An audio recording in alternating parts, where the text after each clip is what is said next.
Bapak-bapak, ibu-ibu sekalian, mari kita lanjutkan kajian kita terhadap 4 hati kita bergetar. Kita sudah membahas ayat 60 surah Al-Mu'minun mengenai hati seorang yang bergetar. Wajilat qulubuhum. Di dalam surah Al-Mu'minun itu, mengapa seorang bisa bergetar hatinya? Karena dia akan berjumpa dengan Allah Subhanahu wa taala dan dia merasa apa yang dilakukan persiapan di dunia ini merasa kurang, ya. Maka selanjutnya dia meningkatkan, ya, wasari'u fil khairat, meningkatkan ibadah-ibadah karena kesadaran terhadap amal-amal yang mereka lakukan, takut kalau tidak cukup, ya. Nah, ini disebabkan karena dia punya ilmu, dengan kata khosyah, karena dia punya ilmu. Sudah pasti kalau orang yang tidak punya ilmu ya tidak tahu, ya, tidak tahu, berjalan saja. Tapi karena tahu, karena ilmu bertambah, ilmu bergerak, ya, maka amal pun bergerak, gitu.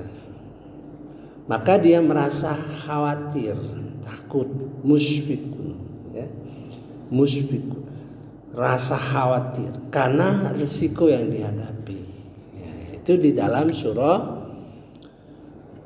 Al-Mu'minun. Sekarang kita lanjutkan dengan di dalam surah Al-Hajj.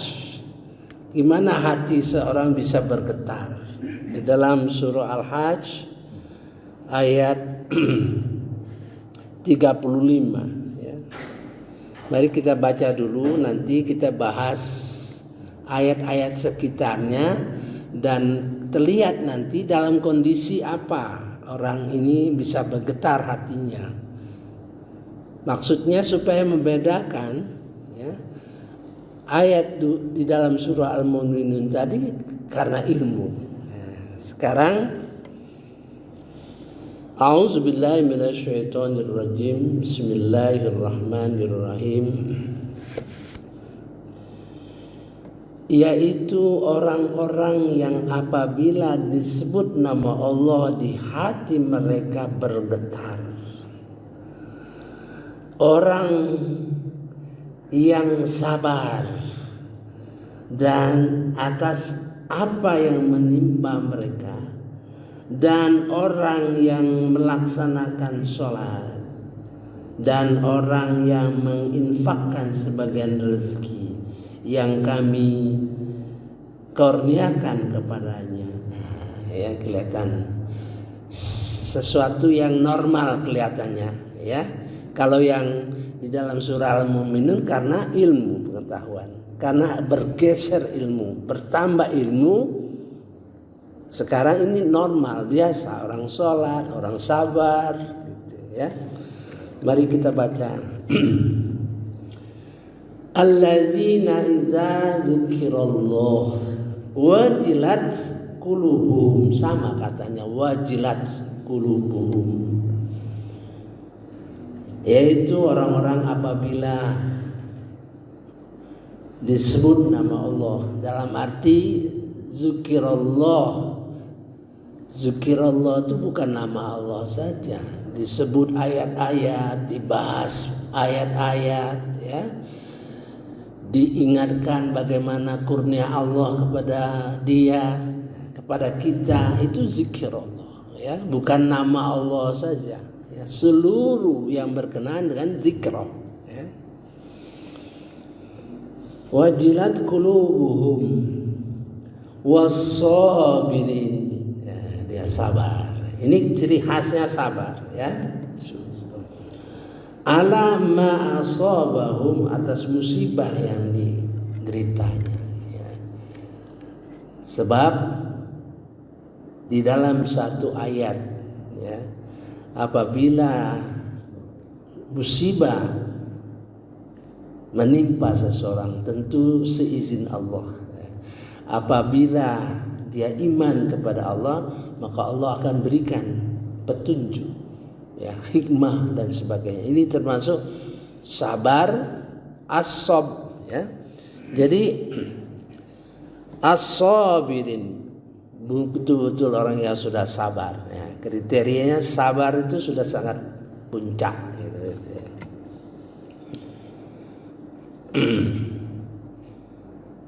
Wal muqimis shalah. Nah, ini orang yang sudah sholat. Muqimis shalah.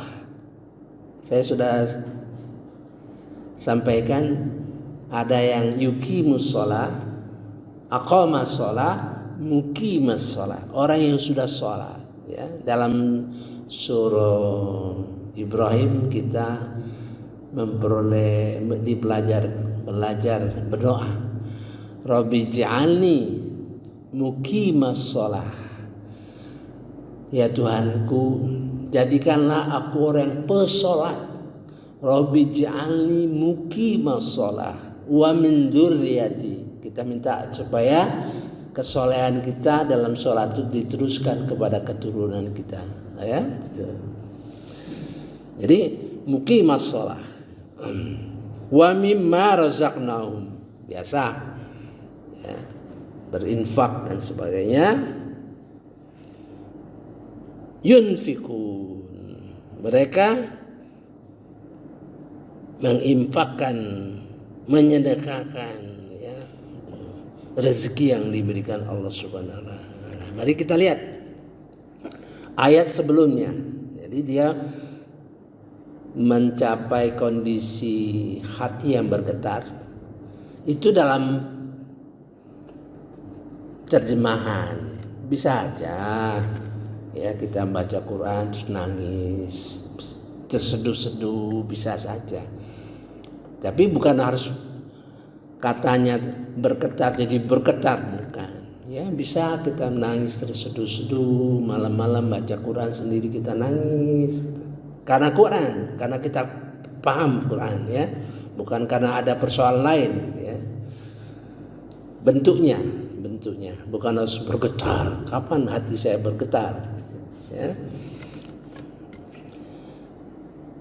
Sebelumnya ada kata wabasyiril mukhbitin, dan beri kabar gembira kepada orang-orang yang tunduk. Mukhbitin lebih tinggi dari taat, ya. Mukhbitin itu luluh lantak, ya, perasaan kepatuhan, ya, kepatuhan dengan sepenuh hati. Ada yang orang katakan mendapat perintah dia taat, dia laksanakan. Nah, orang mukhbitin itu jauh lebih meresap, ya, bahwa ibadah-ibadah yang kita lakukan itu sebenarnya untuk kita, ya, sebenarnya untuk kita, untuk keperluan kita sendiri yang bermanfaat bagi kita. Nah, orang mukhbitin itu kesadarannya tinggi, ya, gitu, ya. Mari kita, berarti ada orang yang mukhbitin yang penuh tunduk, patuh, ya, dan sabar. Kemudian pada tingkat sholat yang tinggi. Jadi mudah-mudahan kalau kita mencapai tingkat sholat yang tinggi, ya, mungkin pada suatu saat kita baca Quran nangis, terseduh-seduh, gitu. Itu menunjukkan kita telah mencapai. Saya sudah jelaskan, ya. Dalam persoalan ayat Quran itu bisa berita gembira, bisa berita yang menghukum, tapi, ya, banyak sekali ayat-ayat yang merupakan salah satu kita mengintrospeksi diri kita. Nah, jadi kalau suatu saat kita terseduh-seduh nangis, sampai bercucur air mata, ya. Kita sadar tentu mungkin sholat kita sudah baik, infak kita sudah baik, gitu ya. Gitu. Kita lanjut sebelumnya. Dan bagi setiap umat telah kami syariatkan penyembelihan kurban agar mereka menyebut nama Allah atas rezeki yang dikurniakan Allah kepada mereka berupa hewan ternak. Maka Tuhanmu ialah Tuhan yang Maha Esa.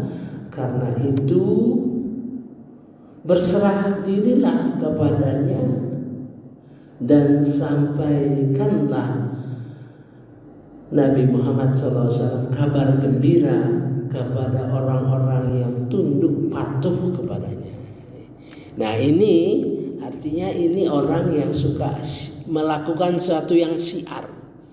Berkorban, bergembira dia saat-saat korban itu dengan menyebut nama Allah, gitu ya. Nih, ayat ini kita lanjut terus sampai ini posisinya sangat strategis ya dalam kehidupan kita sehari-hari. Kalau yang berilmu tadi memang agak berat, ya tentu banyak belajar dan sebagainya. Kalau ini orang senang dengan syiar, ya patuh dia syiar. Jadi ibadah syiar, ya. Walikulli ummatin ja'alna mansaka. Tiap-tiap umatku ada syariatnya, ya. Menjadikan syariatnya. Ada umat Islam syariat lain, umat Nabi Isa lain syariatnya beda-beda. Walaupun tauhid sama, ya, dalam mengesahkan Allah Subhanahu wa taala, tapi syariatnya berbeda-beda, ya. Liyadzakkarusmallah, agar mereka menyebut nama Allah ala ma razaqnahum min bahimatil an'am, dalam berkorban itu, ya, menyebut nama Allah.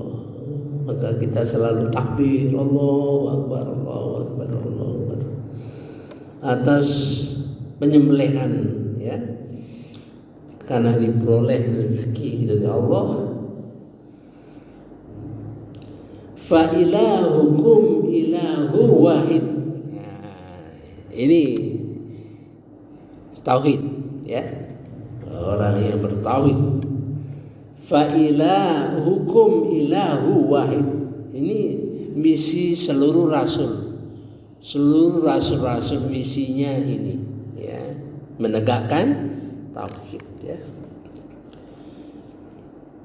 Falahu aslimu, maka kepadanya lah berserah diri. Aslimu Islam artinya. Aslimu itu akar katanya salama, Islam dan lain-lain, ya, terkait dengan itu, ya. Wa basyiril mukhbitin. Nah, ya, mudah-mudahan kita jadi orang yang patuh. Terasa kan perbedaan, merasa kurang kita. Kalau saya merasa kurang dibandingkan dengan kata patuh. Taat ya taat, tapi belum sampai tingkat patuh. Tingkat mukhbitin, ya, dengan sepenuh hati segala aspek-aspek kehidupan kita. Nah, kekurangan itulah yang memberikan kesadaran kita untuk meningkatkan ibadah-ibadah kita, ya. Saya sudah ingatkan ada 4 ibadah itu akan bergeser apabila karena zikri atau fikir, karena kolbu, karena fisik, karena materi dan non materi yang bergerak. Jadi Quran itu ini ulama yang mensarikan, ya. Jadi kalau amal itu, setiap amal pada umumnya pasti ada unsur fisik, pasti ada unsur materi, dan non materi. Pasti ada unsur kolbu, pasti ada unsur zikir dan fikir, gitu. Setiap sholat, setiap ibadah, misalnya infak fisik jelas, materi dan non materi jelas, kolbu jelas, zikir dan fikir jelas. Jadi tinggal lagi bobotnya. Kalau pergi haji misalnya, pergi haji ya, kita pergi haji dari Indonesia, sudah pasti bobot materinya besar, ya kan? Bobot fisiknya besar, bobot kolbunya besar, bobot fisik zikir pikirnya besar, gitu ya. Zikir pikir mungkin agak kurang, kolbu yang tinggi, gitu ya. Nah kalau itu digeser, itu artinya meningkatkan amal kita. Misalnya, saya contohkan sering selalu, kita memasukkan infak di dalam kotak amal di masjid. Berbeda kalau kita mengantarkan infak kita ke rumah orang yang kita beri infak. Nah, gitu kan? Beda, ada gerakan fisik. Mungkin ada gerakan hati, ya. Hati yang merasa rendah hati, ya kan, kalau mengantarkan infak kita ke rumah orang yang tidak berada itu kan ada kerendahan hati kan. Kalau kita rasanya mungkin kita panggil saja karena kita ada uang, itu kan kerendahan hati kita datang ke rumahnya, ya. Bisa juga dengan datang ke rumahnya bertambah lagi, ya. Kita merasa melihat mereka dalam keadaan susah, ya. Bayangkan ya, satu kamar, di situ tempat masak, di situ tempat belajar, di situ tempat tidur, di situ tempat segala macam. Malahan lebih besar dari dapur kita. Nah, perasaan lirih itu meningkatkan ibadah kita juga. Hati kita jadi semakin baik. Kemudian tekad kita untuk melanjutkan bantuan kita, walaupun mungkin keadaan kita tidak sebaik dalam keadaan naik turun, ya. Dalam Quran ada orang yang memberi infak baik dalam waktu lapang maupun sempit, lapang atau sempit, dia tetap memberi infak. Karena apa? Karena kesadaran bahwa mereka itu butuh, ya, mereka itu butuh bantuan kita. Walaupun kita dalam keadaan tidak ada, tapi keadaan kita mungkin lebih baik daripada dia. Kalau dia mungkin makan pagi, sore belum tentu ada. Dibandingkan kita sempit kan, tapi mungkin stok makanan untuk sebulan sudah ada. Nah, gitu ya. Saya kira cukup dulu lah 2 ayat ini. Saya merasa gembira sekali membahas ayat ini, luar biasa, yang selama ini kita tidak terlalu istilahnya itu, ini banyak sekali ayat-ayat Al-Quran itu ribuan. Nah, kalau tidak sedikit demi sedikit kita memasuki gitu, artinya kita mendalami ayat-ayat itu, maka nggak akan selesai. Bayangkan 6.236 ayat. Dan kalau ditanya, ya, misalnya kita nanti bertemu dengan Allah Subhanahu Wa Taala, kok ibadah kamu nggak meningkat-ningkat, sholat kamu nggak meningkat-ningkat, misalnya kan, semangat infak kamu nggak meningkat-ningkat. Sudah dipelajari? Kami belajar. Tidak. Al-Quran itu menunjukkan ilmu yang meningkatkan sholat, ilmu yang meningkatkan infak, ibadah infak, ilmu yang meningkatkan ibadah puasa. Segala ilmu. Mengapa? Ya nggak sempat belajar, gitu ya. Kenapa nggak ada sempat belajar? Ada yang ngajar kan? Di tempat kamu kan ada rekaman kan, Itu berat bagi kita itu. Ya, itu terbayang oleh saya kalau tidak saya berikan pelajaran-pelajaran itu, karena rasanya mampu untuk menjelaskan, ya tentu bertingkat-tingkat, ya. Selama 13 tahun itu bukan pekerjaan yang mudah, ya, pekerjaan yang membuat kita gembira. Dan diberitakan di dalam surah Yunus, ya, katakan kul bifadlillah wa rahmati, katakanlah dengan karunia dan rahmat Allah, fayubrahu, bergembiralah kamu dalam mempelajari Al-Quran. Itu diperintahkan kita untuk gembira. Nah, itu merupakan ukuran juga bagi kita, gimana sih hati saya ini gembira enggak gitu, ya. Mendalami Al-Quran itu punya rasa gembira enggak gitu, gitu ya. Saya kira cukup dulu, ya. Subhanakallahumma wa bihamdika asyhadu an la ilaha illa anta astaghfiruka wa atubu ilaik. Wallahu a'lam. Wassalamualaikum warahmatullahi wabarakatuh.